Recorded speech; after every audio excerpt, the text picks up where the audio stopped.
Telugu matrimony ఆషాఢం offer. ఆషాఢం full గా free.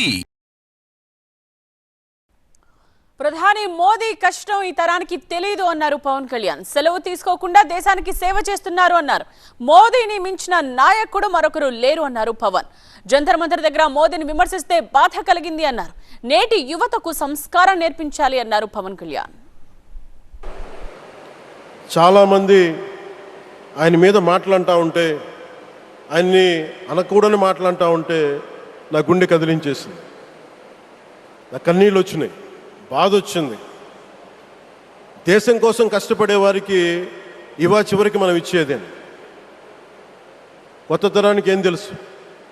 ఆయన పడ్డ కష్టం. ఒక్కరోజు కూడా సెలవు తీసుకోలేదు మన ప్రధానమంత్రి గారు.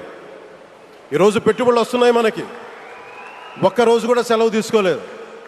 శత్రు దేశాలు, మన అభివృద్ధికి ఈర్ష్యపడే పశ్చిమ దేశాలు, వీటన్నిటినీ తట్టుకొని ఒకవైపు విదేశాల్లో ఉండే శత్రువులతో పోరాడాలి, దేశాన్ని అభివృద్ధి పదంలో తీసుకెళ్దామంటే అంతర్గత శత్రువులతో పోరాడాలి.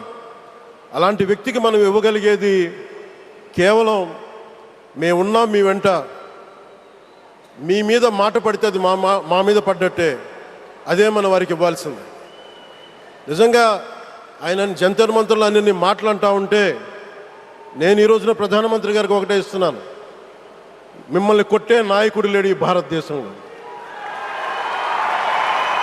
25 సంవత్సరాలు లోబడి ఉన్న పిల్లలు ఉన్న ప్రతి ఒక్కరికి కూడా నేను ఈ సందర్భంగా తెలియజేస్తున్నాను, పిల్లల్ని సరైన దారిలో పెట్టడం, సరైన సంస్కారాలు నేర్పించడం చాలా చాలా అవసరం. ఈరోజు పొద్దున్నే ప్రధానమంత్రి గారి స్టేట్మెంట్ చూశాను. ఆయన తిట్టిన, ఎన్ని దూషించారో వారిని కూడా పెద్ద మనసుతోటి క్షమించారు ఆయన. అలాంటి ప్రధానమంత్రి గారికి మీ పాదాలకు నేను నమస్కారం తెలియజేస్తున్నాను. తెలుగు మ్యాట్రిమోనీ ఆషాఢం ఆఫర్. ఆషాఢం ఫుల్ గా ఫ్రీ.